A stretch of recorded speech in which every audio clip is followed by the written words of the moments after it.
Hi, and welcome to this week's reading vlog. So, the Women's Prize winner would have been announced a couple of days before this goes up so that you can see it. So, you know who the winner is. I, however, do not know who the winner is. So, I thought we would concentrate on the last shortlist book I have to read, as well as one of the last of two long list books I'm going to be reading. So I just got Laline Paull's Pod in my hot little hands. So I'm going to get going with this. And I have to say, there have been some stunning covers in the Women's Prize long list.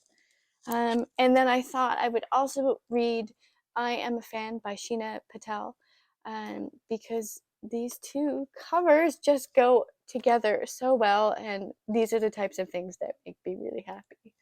So let's get reading.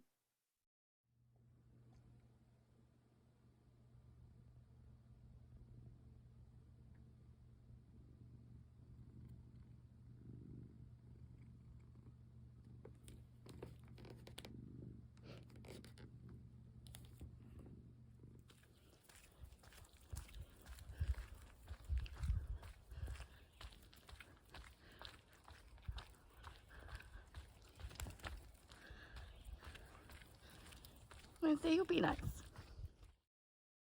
So I finished reading Pod, and I really enjoyed this book. This is like nothing I have read before.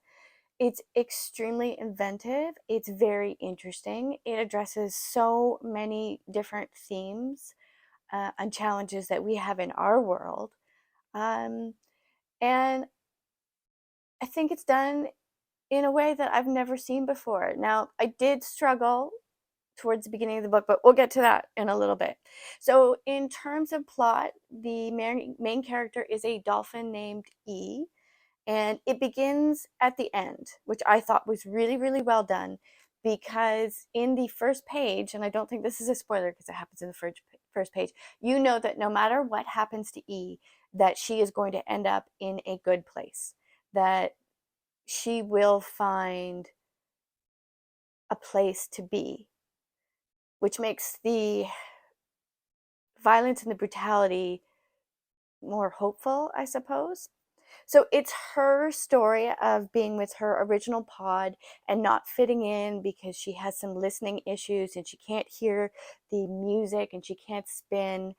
And it goes from there. And it's sort of interspersed with a subplot of the character Google, who is born into captivity and trained by the military.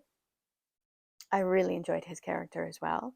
The structure is linear, begins at the end, and then starts with E and how she goes from being with her original pod to being in this transformed society that's a mixture of all of the different animals in the ocean. Um, I loved the character of E. This can be seen as a coming of age story, in terms of her transforming not only her own self through surviving all of the events, but choosing to break away from the norm and be transformative and go on an adventure, not necessarily one that she meant to go on, but she goes on a adventure, and the way that she affects everyone that she comes into contact with, and how her courage inspires others to have courage without giving anything to away. I really liked the character of Devi as well, or Devi. Um, I think that the author presents her in such a great way, and that her character, once E manages to become friends with her, changes, and their relationship, I think, is absolutely lovely. E's and Debbie's relationship is lovely. I really enjoyed Google's character. I wish that there had been more of Google, but I'll get to that later.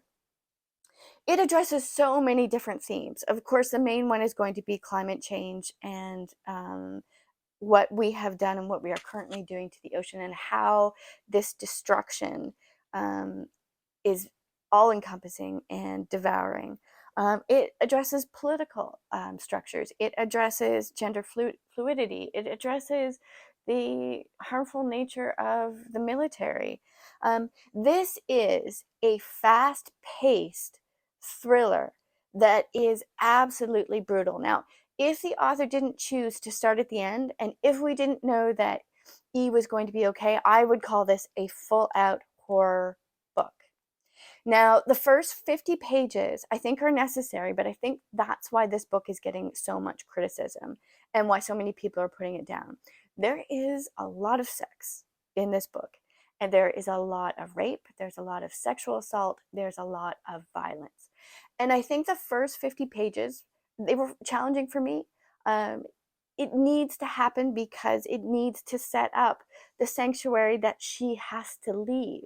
And there's a lot of spinning and a lot of sex and a lot of practicing, and if you get through the first 50 pages, I promise that once things start moving, that you're not going to be able to put this down, as long as you don't have triggers around immense violence, brutality, sex, incredible amount of rape, blood, murder, um, and the fact that the environmental crisis in the ocean is at such a point that it is just changing everything. Now, the main problem I had two main problems with this book. The first one was that Google wasn't in it enough. So when Google's subplot came in his chapter, I found it took me out of the narrative because I had completely forgotten about him. So I wish that his role in this book, in terms of where we see him, was more balanced. That it could have been 2 chapters on E, 1 chapter on Google, instead of sort of 1 chapter on Google and then 15 chapters on E, and I forgot about Google, and then he jumps back in. So I wish there was a little bit more balance towards there. The other problem I had that really, really took me out of the narrative was the use of the word people. So E refers to her family and the other dolphins as people, but there's also people in the book, and I think that using that term when you're in a world of water and a world of fish and reefs and dolphins and whales, it just, I couldn't figure out if E was talking about the people above the water or if she was talking about her family. And it just made me think, well, hang on, are dolphins people? So I wish that that word had been entirely removed.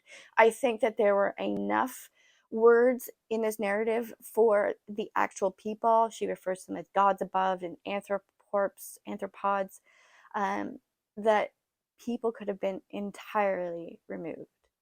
But a thoroughly good book. It is like nothing I've read before, and I can't wait to read what she writes next.